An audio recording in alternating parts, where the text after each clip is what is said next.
Dans un monde ravagé par la guerre et le chaos, une fragile petite ange, ses ailes noires brisées et déchirées, jura qu'elle deviendrait assez forte pour mettre fin aux inégalités et aux injustices. Le temps passa, et cette ange devint la conquérante redoutée. Lufas Mafa, une bande d'aventuriers, s'unit pour l'abattre.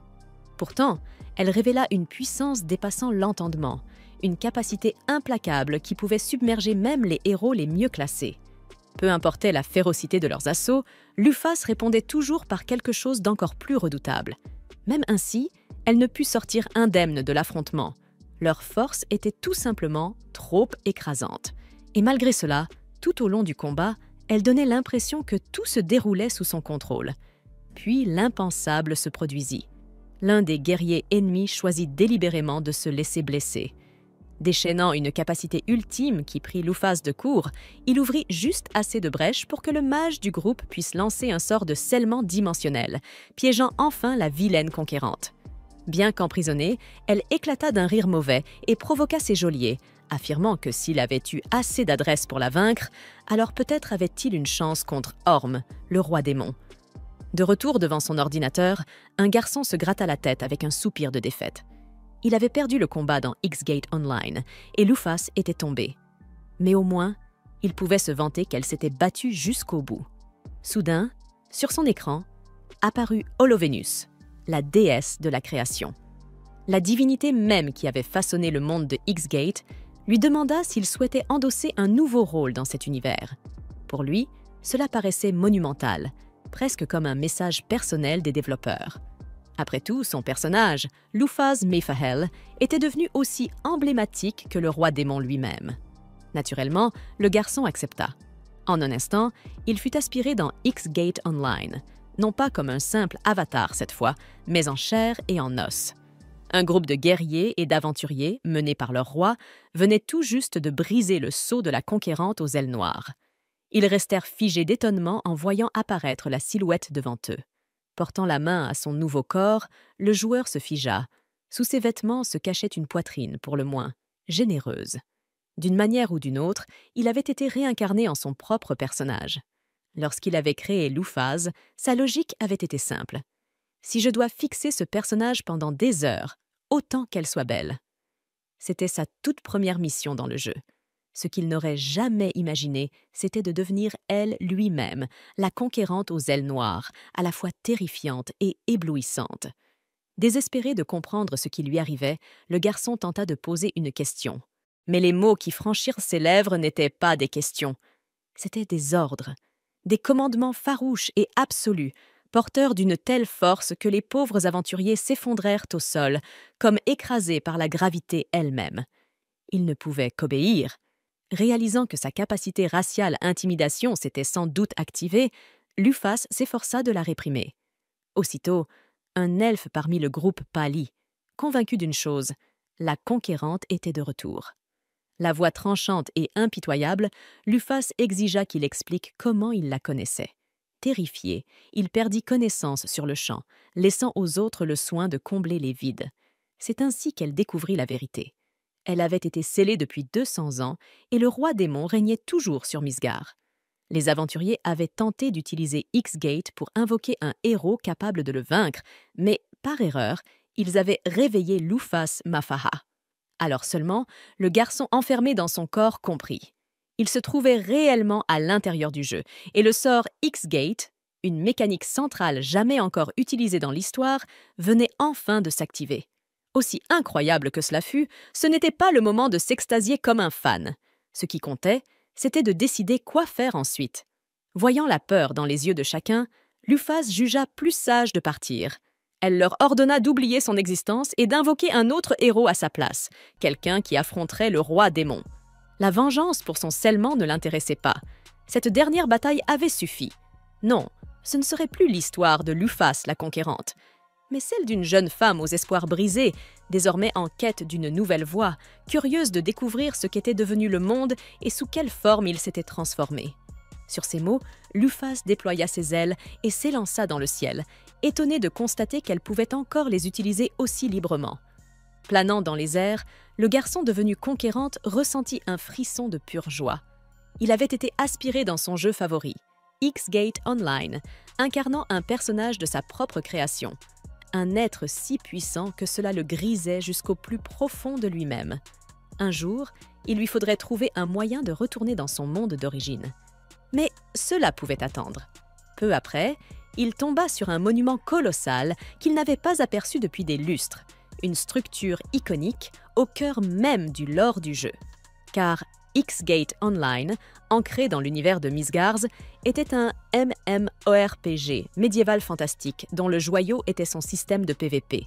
Les joueurs juraient allégeance à une nation, menaient des guerres contre les royaumes rivaux et combattaient pour assurer la victoire de leur camp.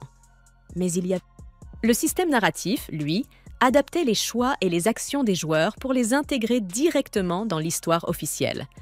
Lufas en était l'un des plus grands exemples. Elle avait atteint le niveau maximal et était devenue le personnage le plus puissant de toute l'existence. Pour la première fois dans l'histoire du jeu, son créateur avait réussi à unifier tout Misgard sous sa domination. Cet exploit monumental lui valut d'être reconnue officiellement dans le lore. On la surnomma la Conquérante aux ailes noires, et même les développeurs lui accordèrent un statut semi-officiel. Mais un monde gouverné par un seul souverain suprême n'avait rien d'amusant. Alors les joueurs conclurent des alliances, se divisant en deux grandes armées, l'armée de la Conquérante, menée par Lufas, et l'armée de la Lumière, menée par les héros. Ignorant totalement le boss final officiel, ils organisèrent la plus grande bataille de l'histoire du jeu. Et, comme tout le monde le sait désormais, ce fut à ce moment-là que Lufas fut enfin vaincu, puis scellé dans un sous-espace pour des siècles entiers. À présent, debout devant la tour céleste de Lufas, sa forteresse, elle avance vers l'intérieur. Une vague de nostalgie inexplicable la submerge lorsqu'elle contemple la grande salle. Bien que poussiéreuse et vide, elle reste en assez bon état pour être utilisée. Elle s'assied sur le trône et se rappelle les amis qu'elle avait autrefois, ses compagnons réunis dans cette tour même pour boire, rire et partir en mission afin d'étendre son domaine. Soudain, un souvenir remonte à la surface, prenant le joueur au dépourvu. À cet instant précis, une jeune fille apparaît, stupéfaite de voir Lufas assise sur le trône. Un sourire radieux aux lèvres, débordant d'excitation, elle accourt vers celle qu'elle appelle sa maîtresse, la femme qu'elle a patiemment attendue pendant 200 longues années. Mais Lufas ne partage pas son enthousiasme. En vérité, elle ne se souvient même pas de qui est cette fille.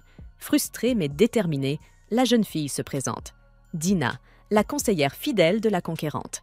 C'est alors seulement que le joueur se rappelle avoir placé un PNG dans cette tour lors de sa création. Apparemment, le petit historique générique qu'il lui avait attribué avait suffi pour que Dina développe une volonté propre. Voilà qui expliquait pourquoi elle avait attendu aussi longtemps. Après tout, Dina n'était pas une joueuse humaine. Pour éviter d'envenimer la situation, Lufas s'excuse d'avoir oublié une servante aussi loyale et remercie Dina. Après que Lufas eut raconté l'histoire de son retour, Dina supposa que ceux responsables de la libération de sa maîtresse devaient provenir de la nation occidentale de Levitan, puisqu'ils préparaient depuis longtemps un rituel d'invocation de héros. Curieuse, Lufas demanda ce qui s'était passé depuis son départ. Dina expliqua que les héros Oni qu'il avait autrefois vaincus étaient désormais connus sous le nom des 7 héros, chacun ayant fondé sa propre nation.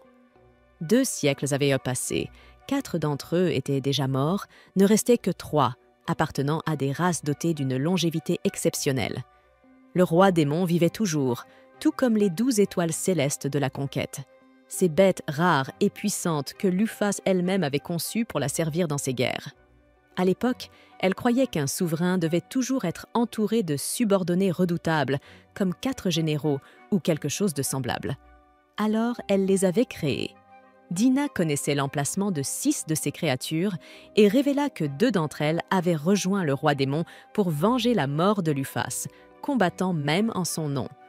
Leur maîtresse, toutefois, désapprouvait le chemin qu'elles avaient choisi et jura de leur infliger une sévère réprimande. Quoi qu'il en soit, la créatrice de la Conquérante avait l'intention de voir de ses propres yeux l'état actuel du monde et de vérifier si les 3 héros survivants étaient bien des joueurs comme elle. Pour cela, elle devait se lancer dans un voyage afin de réunir les 12 étoiles. Dina l'informa que la plus proche, le bélier Arès, se trouvait à Svel, patrie de l'un des 3 héros restants. Arès campait au pied du volcan voisin, essayant encore, après toutes ces années, de pénétrer dans Svel. Sans la moindre hésitation, Lufas décida qu'elle devait s'y rendre immédiatement. Mais Dina la prévint de ne pas se précipiter imprudemment. Sa maîtresse était trop célèbre, elle serait aussitôt reconnue. Lufas insista. Après tout ce temps, personne ne se souviendrait de son visage. Mais Dina lui rappela que les races à longue vie, comme les elfes, se souvenaient très bien, et que ses ailes noires restaient bien trop distinctives pour passer inaperçues. À cela s'ajoutait un autre problème. L'armée de la conquérante était totalement ruinée. Si elles projetaient réellement de se lancer dans ce périple, elles auraient d'abord besoin... Dina proposa alors qu'elles se fassent passer pour de simples voyageuses à Svel, qu'elles s'inscrivent à la guilde des aventuriers et commencent par de petites missions afin d'éviter d'attirer l'attention. Ainsi, les deux prirent la route de Svel. Lufas enfila une longue cape dissimulant tout son corps, ses ailes repliées avec soin sous ses vêtements. Pourtant, en remarquant les regards insistants des habitants, elle comprit qu'elle risquait d'attirer un tout autre genre d'attention. Quoi qu'il en soit, elles se dirigèrent vers la guilde, une taverne servant aussi de lieu de rassemblement pour les aventuriers. Dès qu'elle franchit le seuil, Lufas fut envahie d'une vague de familiarité.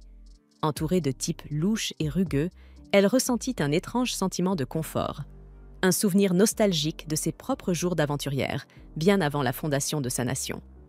Devant le tableau des quêtes, Dina suggéra de commencer modestement par un travail rémunéré une pièce et 200 L, consistant à retrouver une douzaine de chats perdus. Mais Lufas fit remarquer que suivre la piste des animaux par l'odorat était une compétence propre aux hommes-bêtes, rendant la tâche trop compliquée. Dina chercha alors une autre requête, l'extermination d'orques, appelés aussi porcs. Lorsqu'ils étaient tués, ils avaient 3% de chance de laisser tomber un objet augmentant les points de vie maximum. Une occasion parfaite de gagner non seulement une pièce et 500 L, mais aussi un butin rare. Sans perdre de temps, elles se rendirent au village d'Isle. Là, l'ancien se confia, désespéré. Les porcs détruisaient les maisons, enlevaient les femmes et tuaient les jeunes hommes du village. Dina rassura le peuple en affirmant que la solution à tous leurs problèmes se trouvait juste devant eux, et que cette solution n'était autre que Lufas Mafolle. Après avoir localisé le nid des porcs, Dina frissonna et déclara que même la déesse de la création devait regretter chaque jour d'avoir façonné une race aussi ignoble. Lufas répondit que la déesse était miséricordieuse et aimait toutes ses créatures de manière égale. Mais Dina insista. Une telle amour n'avait rien de bienveillant. Quoi qu'il en soit, elle brûlait d'impatience de voir sa maîtresse anéantir ses orques une bonne fois pour toutes. Alors Lufas s'avança, déployant ses vastes ailes noires en se préparant au combat. Elle vérifia d'abord son statut pour confirmer qu'elle se trouvait bien au niveau maximum et que tout était en ordre pour réduire en cendres ces créatures porcines. Bien sûr, il existe une différence entre écraser des ennemis manette en main et le faire dans la réalité. Le joueur ressent une légère inquiétude, mais puisqu'il est déjà là, mieux vaut essayer que reculer. Avec cette pensée, Lufas claque des doigts pour réveiller la création alchimique. Aussitôt, des dizaines d'épées magiques surgissent de la terre et foncent vers les monstres ennemis, transperçant les gardes postés à l'entrée avec une aisance sinistre et une brutalité implacable. Bien qu'elle soit celle qui massacre ces créatures, le joueur ne ressent absolument rien devant le carnage qui se déroule. L'instant suivant, tous les orques se précipitent hors de la caverne pour affronter l'intruse. Ils sont d'une quantité écrasante, et au centre de cette marée se dresse leur gigantesque chef, une menace bien plus redoutable que les autres. La mâchoire de Dina se fige dans la peur, tandis que Lufas, elle, reste parfaitement impassible. Au moment où les monstres se jettent sur elle, la conquérante réalise à quel point ils sont d'une lenteur absurde. Chaque mouvement lui paraît n'être rien de plus que le rampement d'escargots impotents face à sa vitesse. Avec une facilité presque risible, Mafael arrache les têtes des orques inférieurs comme s'il ne s'agissait que d'un jeu d'enfant. Alors que le sang retombe en pluie, les yeux du grand orc tremblent de terreur et la conquérante aux ailes noires ne peut s'empêcher de réfléchir à la fragilité dérisoire de ces créatures. Dans une frénésie désespérée, le chef orc projette tout son poids en avant, enchaînant coup après coup. Le sol tremble sous sa fureur, le terrain s'effondre dans un chaos rugissant. Et pourtant, malgré cette tempête de rage, Lufas reste totalement intact, immaculé, intouché. Lorsque les flammes s'élèvent, emprisonnant le monstre dans une prison ardente, l'être ailé songe que la véritable différence ne réside pas dans leur faiblesse. C'est sa force et sa vitesse qui dépassent tant les leurs que les orques n'existent plus, réduits au néant. Sur cette pensée, Lufas appose doucement son poing fermé contre le front de l'ennemi. Le crâne de ce dernier explose instantanément. Dina contemple la scène grotesque, figée entre la terreur et l'admiration. Tandis que sa maîtresse, ayant écrasé le combat avec une facilité effrayante, conclut qu'on ne pourrait jamais appeler cela une bataille. Non, c'était un massacre. Après avoir éliminé les orques, il était temps d'examiner tout ce qu'ils avaient pu laisser derrière eux d'utile ou de précieux. Par chance, les deux aventurières trouvèrent un morceau de longe d'orque intact. Un objet rare qui, lorsqu'il n'est ni abîmé ni avarié, peut augmenter les points de vie de celui qui le consomme. Habituellement, ces créatures sont constamment engagées dans des combats et finissent presque toujours blessées, rendant ainsi la découverte d'une longe en parfait état extrêmement rare. En réalité, la probabilité d'en trouver une dans cet état avoisine à peine 3%. En apprenant cela, Lufas décida de vaincre les orques sans endommager la longe, tandis que Dina promit de la cuisiner plus tard pour son maître. Pour simplifier les choses, elle téléporta tous les cadavres d'Ort à la tour, afin de pouvoir ensuite déterminer lesquels pourraient encore avoir une utilité. Lufas ne pouvait qu'être impressionné par les pouvoirs de sa servante, ainsi que par l'étendue de ses connaissances. Mais, au-delà de cela, les deux femmes décidèrent de se rendre auprès des villageoises que les orques avaient enlevées. Lorsqu'elles arrivèrent et libérèrent les prisonnières, Dina remarqua avec soulagement qu'elles allaient toutes bien. Elle fut d'autant plus surprise de constater qu'aucune d'elles n'avait été violée, ce qui semblait inimaginable venant de créatures aussi monstrueuses et effrayantes. À sa grande stupeur, Lufas lui expliqua que les orques n'étaient pas aussi cruels qu'ils en avaient l'air, du moins envers les femmes. Ils cherchaient à gagner leur affection en conservant une certaine forme de respect. Cependant, il était évident que ces femmes resteraient marquées par le traumatisme de leur enlèvement, ce qui constituait déjà une violence profonde. Pour cette raison, la Céleste déclara qu'une coexistence pacifique entre humains et orques était tout simplement impossible. Elle invoqua alors le gigantesque poing droit de Frungnir et écrasa entièrement la cachette des orques, ne laissant aucun survivant. Une fois ce massacre achevé, Dina, encore secouée par la scène, demanda à sa maîtresse si elle souhaitait qu'elle efface la mémoire des prisonnières afin de leur éviter la souffrance du souvenir. Lufas voulut d'abord savoir s'il était possible d'annuler un tel traitement. Apprenant qu'il existait une faible chance de réversibilité, elle choisit finalement de laisser les choses telles quelles, du moins pour le moment. Elles montèrent alors à bord d'un golem géant et ramenèrent les femmes vers leur village d'origine.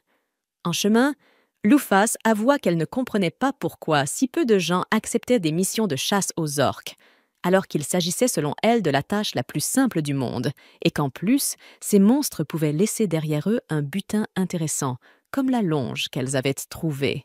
Dina expliqua que beaucoup de choses avaient changé au cours des 2 derniers siècles. De nos jours, les gens étaient beaucoup plus faibles qu'à l'époque où le redouté Lufas Mafahel régnait. Par exemple, parmi les guerriers de ce royaume, Levatine, celle que la Céleste avait rencontrée après avoir été libérée de son sceau, était la plus forte, et pourtant elle n'atteignait que le niveau 120, alors que leur nation portait le nom de Royaume des épées. Lufa en fut stupéfaite. À son époque, dépasser le niveau 100 avait été relativement simple. Selon Dina, la société avait changé de mentalité. Après tout, on ne vit qu'une seule fois. Pour atteindre un niveau incroyablement élevé, il aurait fallu s'entraîner jour après jour, jusqu'à la fin de sa vie, sans rien faire d'autre que s'entraîner, juste pour peut-être atteindre cet objectif. À cause de cela, les gens préféraient mener une vie plus normale. Dans ce sens, Lufas pouvait comprendre pourquoi on pensait ainsi. Ce n'était plus un simple jeu. Avec ces réflexions en tête, la joueuse leva les yeux vers le ciel et repensa aux paroles de son serviteur. On ne vit qu'une fois. Quelques heures plus tard, lorsqu'ils arrivèrent au village, la joie emplissait l'air. Les femmes étaient enfin en sécurité et de retour chez elles. Pour cette raison, les villageois exprimèrent leur immense gratitude envers l'héroïne. Elle reçut les 1500 litres promis. Et ce n'était pas tout. Lufas décida même de laisser le golem pour protéger le village en cas de nouvelle attaque. L'ancien du village, dépassé par l'émotion, ne savait plus comment la remercier. Il alla jusqu'à appeler la Céleste un messager de Dieu. Lufas sourit, mais ne dit rien, car en réalité, elle était pratiquement l'exact opposé de cela. Enfin, elle et son compagnon se préparèrent à partir. Cependant, l'un des villageois demanda le nom de l'héroïne. Ne pouvant révéler son vrai nom, Lufas se sentit un instant mal à l'aise, jusqu'à ce que Dina intervienne et réponde que celui de son maître était Esfalou, un simple réarrangement aléatoire des lettres du nom de la Céleste. Une fois hors de vue, Lufas piétina le pied de la jeune fille. C'était beaucoup trop ridicule, et même dangereux, car un nom aussi pathétique semblait évidemment inventé. Mais, fidèle à elle-même, Dina encaissa le coup de la sandale sur son gros orteil et continua d'avancer avec assurance, convaincue. Le lendemain, les deux compagnes prirent une calèche pour se rendre à leur prochaine destination. Grâce à l'argent gagné lors de leur précédente mission, elles pouvaient maintenant manger correctement, dormir confortablement, et il leur restait encore une belle somme en réserve. De plus, Lufas avait dégusté le longe d'orque, ce qui avait considérablement augmenté sa vitalité. Sans aucun doute, comme elles en convinrent toutes les deux, c'était un excellent début pour leur périple. Leur prochaine étape, Svel. Maintenant qu'elles disposaient d'un peu d'argent, leur objectif était de retrouver Arès, le bélier, l'une des 12 étoiles célestes de conquête, qui s'en prenait sans relâche à Svel. Lufas voulait aussi savoir s'il existait d'autres joueurs comme elle dans ce monde. Imaginant qu'ils pourraient être les 3 survivants des 7 héros qu'il avait autrefois vaincus, la première personne à rechercher était Mégrez, le souverain du pays où elle se rendait. Après un long trajet en calèche, elles traversèrent un champ de fleurs magnifiques dont les pétales émettaient des particules lumineuses d'un élément mystérieux. Curieuse, Lufas demanda ce que c'était. Dina expliqua qu'il s'agissait de mana. Cette nation en regorgeait, et le fait que ce champ pulsatile de mana indiquait qu'elles approchaient de leur destination. À travers la fenêtre de la calèche, Dina s'émerveilla de la vue de la cité aquatique, la ville fondée par Mégrez. Arrivés à la porte d'entrée, le duo fut stoppé par les gardes. Un visa était nécessaire pour pénétrer dans le pays. Lufas, furieuse, s'emporta. Elle n'avait aucune idée qu'un tel document était requis. Mais, comme par magie, Dina sortit un visa de sa poche où figuraient les noms de l'assistante et du faux nom de la Céleste, Svalu. Sur le document, il était précisé que les deux étaient des marchandes indépendantes, sans affiliation à aucune nation. Le garde chargé de vérifier l'authenticité du document fit remarquer qu'il était assez courant que des gens falsifient des visas pour entrer à Svel, mais qu'ils ne se laisseraient jamais tromper par un faux. Dina insista sur le fait que le document était authentique et le garde les laissa passer, même si Lufas était convaincu que le papier était faux. Une fois à l'intérieur, l'assistante joyeuse en profita pour donner un petit cours sur leur pays d'accueil. La nation magique de Svel avait été fondée par l'un des 7 héros, un elfe connu sous le nom de Mégrez, le roi sage. Svel était célèbre pour sa riche concentration en mana, qu'elle utilisait pour financer des écoles de magie et favoriser la recherche du savoir. À cause de cela, des gens qui rêvent de devenir mages ou érudits viennent du monde entier dans cette ville. Lufas demande si la lueur du lac provient également du mana, et son serviteur lui confirme que c'est bien le cas. En fait, à cause de cela, elle se demande si sa maîtresse n'est pas gênée par tout ce mana présent partout, puisque les êtres célestes ne s'entendent généralement pas bien avec une présence aussi importante de cet élément. À ce sujet, Lufas dit qu'elle ne peut pas parler pour les autres, mais pour une raison quelconque, elle se sent parfaitement bien. Pour cette raison, elle se sent suffisamment à l'aise pour aller rencontrer Mégris et poser quelques questions. Dina devient inquiète à l'idée que sa maîtresse veuille envahir le château, mais Lufas la rassure en lui disant qu'elle n'a pas l'intention de causer le moindre problème, surtout parce que ce pays a déjà été constamment menacé par Arès. En vérité, l'être céleste souhaite régler cela pacifiquement, et pour cela, elle a besoin de visiter la bibliothèque de la ville pour découvrir, dans les livres d'histoire, ce qui s'est passé dans ce monde au cours des 200 dernières années. Lufas demande à un homme s'il sait où se trouve la bibliothèque, et il répond que toute se trouve dans la zone Est. Se présentant comme Gantz, un mercenaire qui garde la côte de la ville, l'homme promet d'emmener les femmes là-bas. Dina dit son nom et présente la personne suspecte à côté d'elle, le visage couvert, comme Esfalo. À cause de cette maladresse, Dinah se fait de nouveau marcher sur le pied. Gans remarque que la femme porte des vêtements plutôt particuliers, mais suppose qu'elle doit avoir ses raisons, alors il laisse l'affaire au destin des deux étrangères. Alors qu'elles marchent vers leur destination, Dinah commente à quel point la ville est animée et accueillante, ce avec quoi le mercenaire est entièrement d'accord, bien qu'il déplore que, malheureusement, le bélier Arès attaque de temps en temps, poussant les visiteurs et les nouveaux arrivants à éviter Svel. Même ainsi, il les rassure en leur disant que cet endroit restera solide, puisque tout le lac entourant le pays est en réalité un golem d'eau créé par alchimie par le roi Megra. Lufas analyse les statistiques du golem et découvre qu'il s'agit d'une divinité gardienne nommée Levia, avec un nombre absurde de points de vie de 180 000. Enfin, Gans emmène les deux vers un monorail et leur dit qu'une fois à bord, elles arriveront dans la zone est où se trouvent les bibliothèques. Lufas est impressionnée par le côté moderne de l'endroit, et après avoir dit au revoir aux mercenaires, elle devient curieuse de vérifier les statistiques de cet homme à la fois gentil et sérieux. Il s'avère être un humain normal, de niveau 82, mais étant donné que les gens sont devenus plus faibles de nos jours, il est en réalité puissant comparé à la plupart.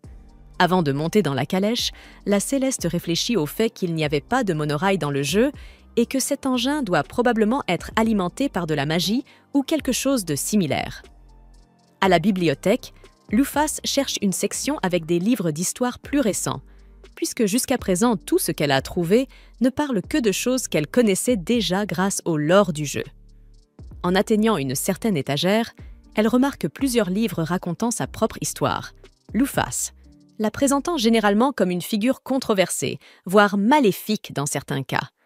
D'un autre côté, elle est également perçue comme une personnalité intrigante et, dans une certaine mesure, admirée.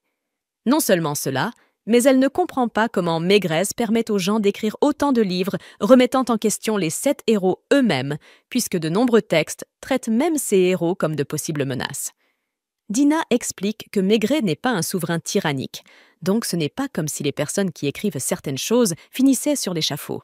À ce sujet, Dinah l'assure que même Lufas n'est pas aussi mal vue qu'elle le pense, car même si de nombreux livres la décrivent comme une entité maléfique, Dinah croit que la peur que ressentent les gens tend à s'estomper avec le temps.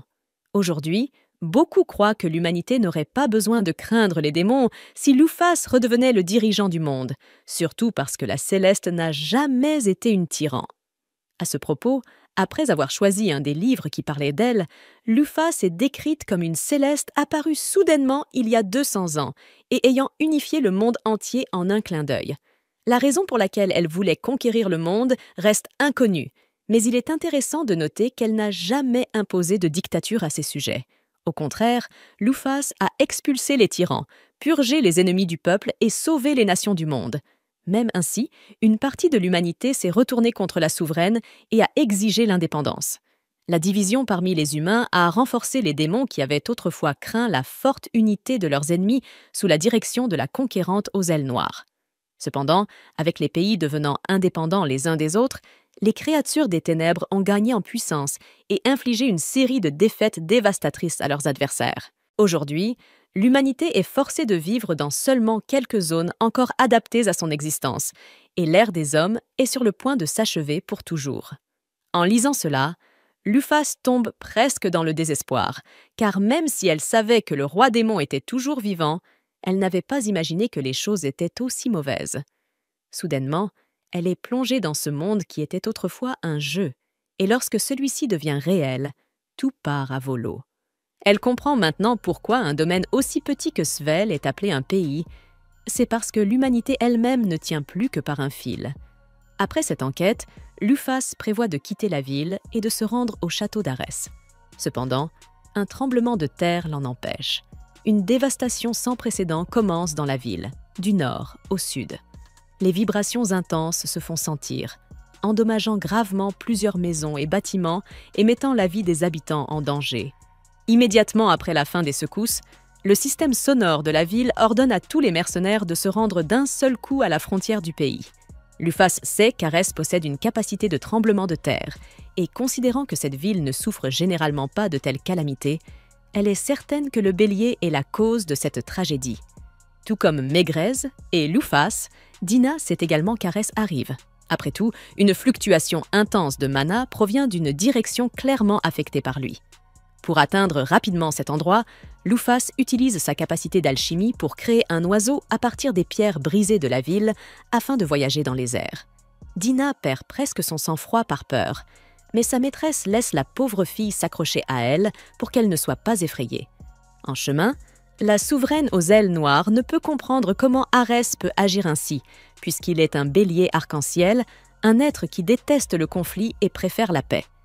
Qu'il envahisse Svel à plusieurs reprises pourrait être lié au fait que Lufas a été vaincu par les 7 héros et que c'est sa manière de se venger. En parlant du bélier, l'être céleste est soudainement frappé par une vision dans son esprit, un souvenir de l'animal lorsqu'il était un jeune agneau. Pendant ce temps, marchant vers Svel, une horde de monstres est menée par une créature consumée par la haine.